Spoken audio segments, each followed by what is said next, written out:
1 ปีวันนี้เลิกงามยามดี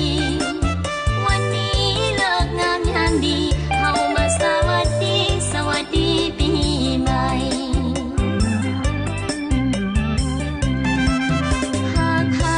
เจ็บซ้ำขมขื่นขอจงลาบเลือนสิ้นสุขต่อ